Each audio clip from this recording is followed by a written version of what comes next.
Hi guys, welcome to Techavro. In this video, I'm gonna be talking about how to change Wix theme. So in short answer, you cannot change your Wix theme if you are using Wix free version.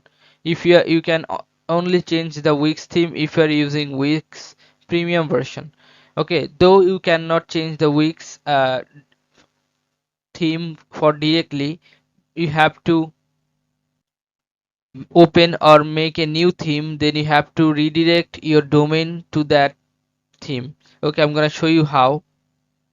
To do this, you have to go to the Wix dashboard first, then you will find here this this profile icon, this one, and you can see the drop down menu. Click on this and choose account settings.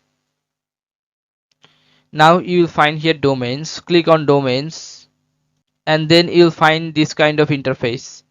Your domain is here, and you have to click on this three dot, and you'll find this assign to different site. So after click on assign to different site, your theme will be assigned. So this is how you can change Wix theme.